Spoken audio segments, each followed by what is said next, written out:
My sister's lies destroyed my life at 19. 10 years later, they want me back.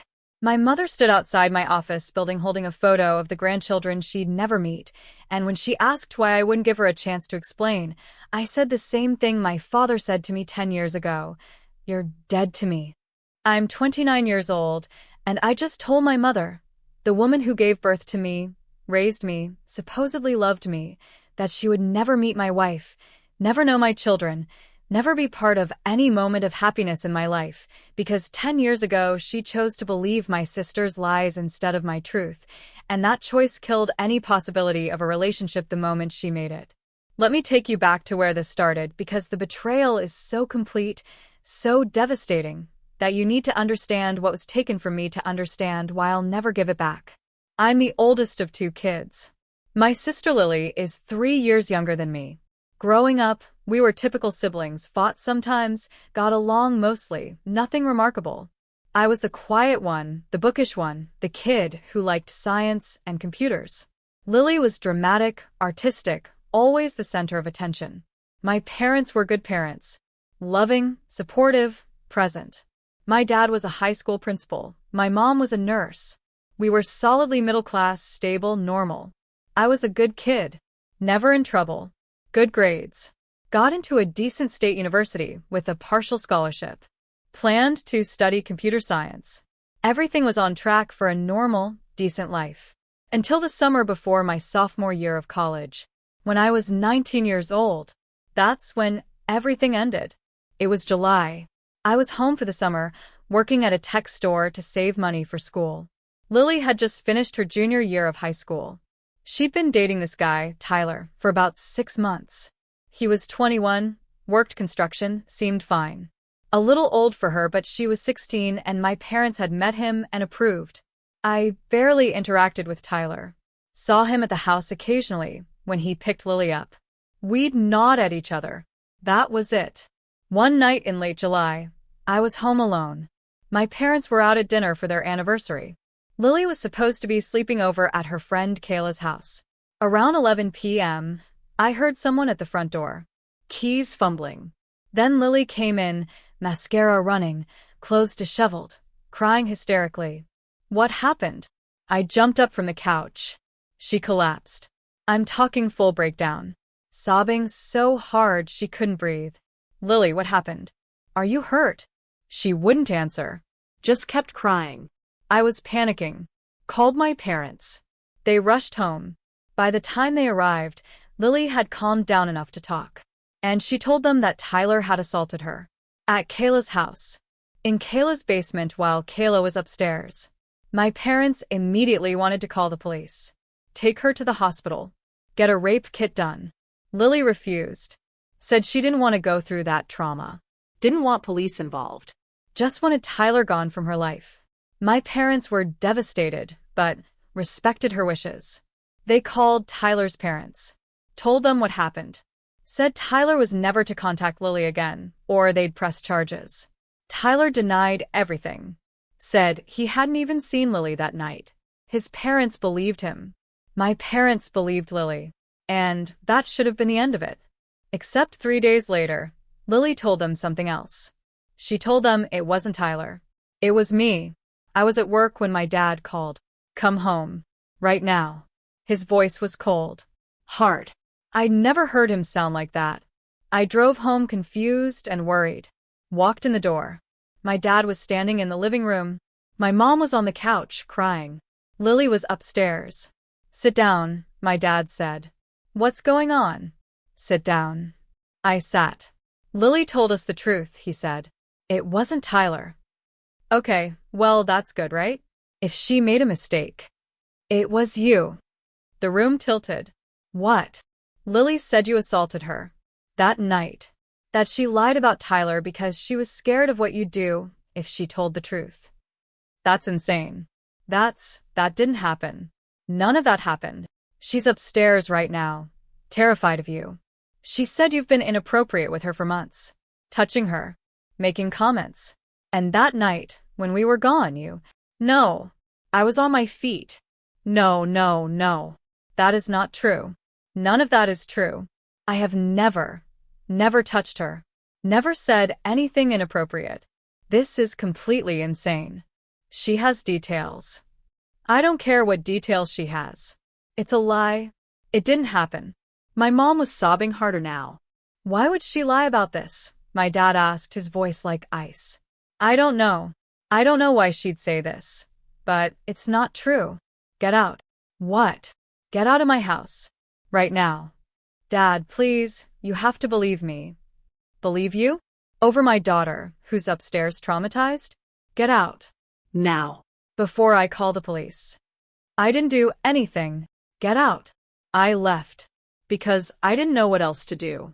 I drove to my friend Marcus's apartment, showed up crying and confused, tried to explain what was happening. He let me crash on his couch. I called my parents the next day. My dad answered. Dad, please. We need to talk about this.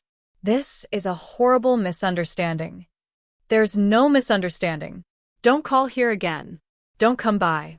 Don't contact Lily. You're not my son anymore. He hung up. I tried calling my mom. Straight to voicemail. I tried texting. No response. I drove by the house. My dad met me in the driveway. If you step foot on this property, I'm calling the police. You're not welcome here. Dad, I'm your son. I don't have a son. I have a daughter who needs protection from a predator. Leave. I left. Within a week, I'd lost everything. My parents cut me off completely. Stopped paying for college. Kicked me off their insurance. Took back the car they'd helped me buy. I had to drop out of school. Couldn't afford tuition without their help, and my scholarships didn't cover everything. I lost my college friends. Lily had told people what happened, her version. Word spread. People believed her. I was labeled a rapist. I lost my job. Someone called my manager, told them what I'd been accused of. They let me go. I was 19 years old. Homeless. Jobless. With no degree and no family. Marcus let me stay with him for a few months, but his parents eventually found out why I needed a place to stay and made him kick me out. I lived in my car for 6 weeks. Showered at the gym. Ate at soup kitchens. Eventually, I found a job washing dishes at a restaurant. Saved enough for a room in a terrible apartment with 4 roommates who didn't ask questions. I was surviving. Barely. And the whole time, I couldn't understand why. Why would Lily lie? What did I do to make her hate me enough to destroy my life? I replayed every interaction we'd ever had. Looking for something. Anything. There was nothing. We'd been normal siblings. Sometimes annoyed with each other, sometimes got along fine. There was no reason for this. Unless she'd actually been assaulted and was confused about who did it. But that made no sense. I wasn't even there. Unless she was mentally ill? Having some kind of break from reality? I tried to contact her once. Created a fake social media account. Messaged her. Lily, it's me. I just need to understand. Why are you doing this? I never hurt you. Please tell me why. She blocked the account immediately. I spent 2 years trying to rebuild. Got my GED. I'd been close to finishing my degree, but couldn't transfer credits without starting over. Worked my way up from dishwasher to line cook to sous chef. Got my own apartment. Nothing fancy but mine. Started therapy to deal with the trauma of losing everything. Met someone. A woman named Sarah who worked at the coffee shop next to the restaurant. She knew nothing about my past, and I didn't tell her.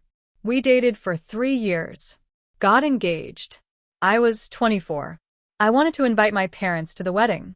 Still held out some hope that time had healed things. That they'd be willing to listen now. I sent them a letter. Explained I was getting married. Said I'd love for them to be there. Said I understood they believed Lily, but I was innocent and I missed them. My dad sent back a single sentence on a ripped piece of paper. You're not my son. Don't contact us again. Sarah found me crying in our bedroom that night. What's wrong? I told her everything. The accusations. The disowning. All of it. She held me. Said she believed me. Said we'd build our own family. We got married with her family there. Not mine. It helped. Her family embraced me. Called me son. Treated me like I belonged. But there was always this hole. This absence of the people who were supposed to be there. I changed my name legally when I was 26. Took Sarah's last name. Wanted to shed the identity attached to the accusations, the shame, the family that rejected me. I built a career. Went to community college at night, finished my degree in business management. Got promoted to restaurant manager, then general manager, then district manager for a restaurant group. By 28, I was making good money. Had a house, a wife I loved, a life I'd built from nothing. And I'd accepted that my family was gone. That chapter was closed. Until 3 weeks ago. I got a call from a number I didn't recognize. I almost didn't answer, but something made me pick up. Hello? Is this Michael? A woman's voice. Familiar but older. Who is this? It's your Aunt Rachel. Your mom's sister. My heart started pounding. How did you get this number? I've been trying to find you for months. You changed your name. You're not on social media. But I finally tracked you down through some old friends. Why? She took a shaky breath. Because you need to know what happened. What really happened. I know what happened. Lily lied and everyone believed her. Yes, she did. And the truth came out. Everything stopped. What? Lily admitted she lied. It all came out 6 months ago. The whole family knows now. Your parents know. Everyone knows you were innocent. I couldn't speak. Couldn't breathe. What happened? Lily got married last year. Had a baby. Started going to therapy for postpartum depression. And in therapy, everything unraveled. She confessed to her therapist. Then to her husband.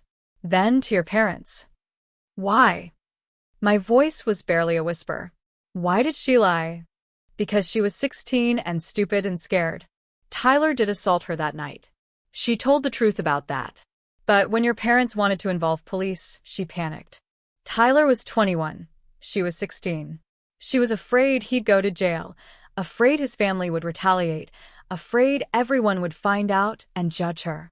So she blamed me instead? She thought it would be easier. She thought she could just say your name, your parents would confront you, you deny it, and it would just go away. She didn't think they'd disown you. She didn't think it would blow up the way it did. But when it did blow up, she kept lying.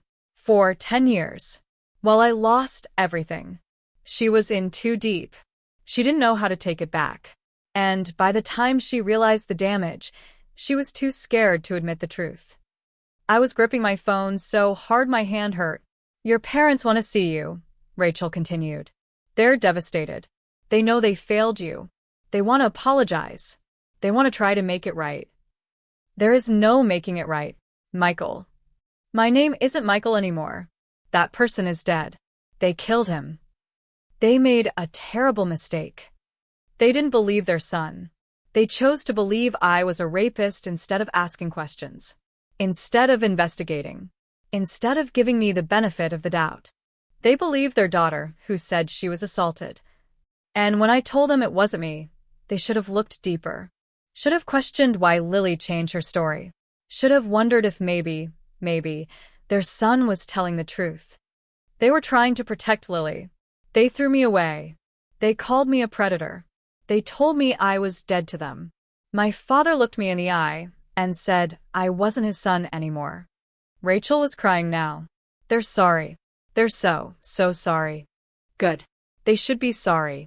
But their apology doesn't give me back the last 10 years. Doesn't give me back my education, my early 20s, my mental health. Doesn't give me back the relationship I should have had with them. What about Lily? What about her? Do you want to hear from her? She wants to apologize too. No. I don't want to hear from Lily. I don't want to hear from my parents. I don't want any of them in my life. They're your family. They were my family. They're not anymore. I built a new family. One that actually believes me. Actually loves me. Actually stands by me. Please. Just meet with them once. Let them explain. No. Your mom is falling apart. She fell apart 10 years ago when she chose Lily over me. That's her problem. You can't mean that. I absolutely mean it. Tell them to leave me alone. Tell them I want no contact. Tell them I'm not their son. just like my father told me 10 years ago. I hung up. Sarah found me sitting on the floor of our bedroom, staring at the wall. I told her everything Rachel had said. What do you want to do? She asked. Nothing. I want to do nothing. I want them to leave me alone. Are you sure? This is closure. This is vindication. It's 10 years too late. The vindication means nothing now. What about your parents? They were trying to support Lily. They didn't support Lily. They believed an accusation without evidence. They didn't question it. Didn't investigate it. Just took her word and threw me away. They thought you were guilty. And I told them I wasn't. And they didn't believe me. That's what I can't forgive. Not that they believed Lily, but that they didn't believe me. Their own son. They just decided I was capable of that. Based on one accusation. Sarah held me while I cried. For the first time in years, I cried for the 19-year-old kid who lost everything for something he didn't do. 3 days later, my mom showed up in my office. I work in a modern building downtown. Glass and steel. Professional. The kind of place 19-year-old me living in his car never imagined he'd work. Security called up. There's a woman here asking for you. Says she's your mother. Tell her I'm not available. She says she'll wait. Tell her to leave. I watched from my office window. Saw her sitting in the lobby, looking small, Old. broken. I went back to work. She waited for 4 hours. Finally, security called again. Sir, she's still here. She's asking if you'll just give her 5 minutes. I went downstairs. She stood up when she saw me. Started crying immediately. Michael. That's not my name anymore. Please. Please just listen. No. I've listened enough. I listened 10 years ago when I told you I was innocent and you didn't believe me. I don't need to listen anymore. We were wrong. We were so wrong. We failed you. Yes. You did. Please. Let me explain. Let me apologize properly. Let me. She pulled out a photo. Held it up. It was her. Lily. 2 kids, Lily's kids, presumably. All smiling at the camera. These are your nieces, she said. Don't you want to meet them? Something twisted in my chest. Rage, maybe. Or grief. Why would I want to meet the children of the person who destroyed my life? They're innocent. So was I. But that didn't matter to you. We thought Lily was telling the truth. She changed her story 3 days later, and you didn't question it. Didn't wonder why. Didn't investigate. Just believed her automatically. We were trying to protect her. And in doing so, you destroyed me. Made a choice. Her over me. You chose. We didn't think. That's the problem. You didn't think. You just reacted. And when I begged you to believe me, when I told you the truth, you called me a predator and threw me out. She was sobbing now. Full body sobs. I'm sorry. I'm so sorry. I replay that day every single day. I hear you begging us to listen, and I hear myself staying silent. I hate myself for it. Good. You should. Please. Please don't shut us out forever. We made a mistake. You didn't make a mistake. You made a choice. And now I'm making one. The same choice you made 10 years ago. What choice? I'm choosing to cut you out of my life. Completely. The way you cut me out. That's different. How? How is it different? You decided I was dead to you based on an accusation. I'm deciding you're dead to me based on your actions. Seems fair. We're your parents. No. You were my parents. You stopped being my parents when you stopped believing in me. When you chose your daughter's lie over your son's truth. We want to make it right. You can't. There is no making it right. You can't give me back my education, my early 20s, my relationship with you, my trust and family, my belief that the people who are supposed to love you will stand by you. You took all of that. It's gone. We can try. I don't want you to try. I want you to leave. I want you to go back to the family you chose.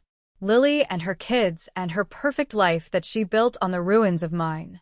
She's suffering too. The guilt is destroying her. I don't care. I don't care if she's suffering. I don't care if she's guilty. I don't care if she's sorry. She took everything from me and kept quiet for 10 years while I rebuilt from nothing. She doesn't get my forgiveness. What about us? Your father is heartbroken. Tell my father I said the exact words he said to me. You're dead to me. See how he likes hearing it. My mom collapsed into a chair. Please. I'm begging you. We're family. We're not family. Family believes each other. Family stands by each other. Family doesn't throw each other away the second things get difficult.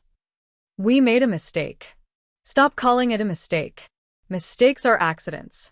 This was a decision. You decided I was capable of assault. You decided my word meant nothing. You decided Lily was more important than me. Those were choices. We're sorry. Your sorry means nothing to me. You know why? Because you're sorry now that you know the truth. But you weren't sorry when you thought I was guilty. You didn't care that you'd cut off your son. You thought you were doing the right thing. You only care now because you know you were wrong. That's not true. It is true. If Lily hadn't confessed, you'd still think I was a monster. You'd still be happy that you cut me off. Your apology is only happening because you got caught being wrong. She had no response to that. Leave, I said quietly. Leave and don't come back. Don't call. Don't write. Don't send relatives to find me. I want nothing to do with you. Nothing to do with Lily. Nothing to do with any of it. Please. You begged me to listen 10 years ago, and I did. I listened and watched you not believe me. Now I'm begging you to listen. I will never forgive you. I will never let you back in. I will never meet Lily's kids or have a relationship with you or pretend this is okay. You had a son. You threw him away. And now he's gone. For good. I walked back to my office. Didn't look back. Security had to escort her out an hour later when she refused to leave. That night, I changed my phone number, deleted all social media, made sure there was no way for them to contact me. Sarah asked if I was sure. Completely sure, I said. They're not my family. They haven't been for 10 years. What if they keep trying? Let them try. They can waste the next 10 years looking for me the way I wasted the last 10 years recovering from what they did. Do you think you'll ever change your mind? No. Some things can't be forgiven. Some betrayals are too complete. She held my hand. I support whatever you decide. I've decided. It's over. They're dead to me. 2 weeks ago, I found out Sarah's pregnant. We're having a baby. Our first child. And I thought about my mom in that lobby, holding that picture, asking if I wanted to meet my nieces, asking if I wanted to be part of the family again. And I thought about our baby, about the family Sarah and I are building. And I'm sure, I'm completely, absolutely sure, our child will never meet my parents, will never know my sister, will never hear about the family that threw me away. They'll grow up with Sarah's parents as their grandparents, her siblings as their aunts and uncles. They'll grow up loved and believed and protected, the way I should have been.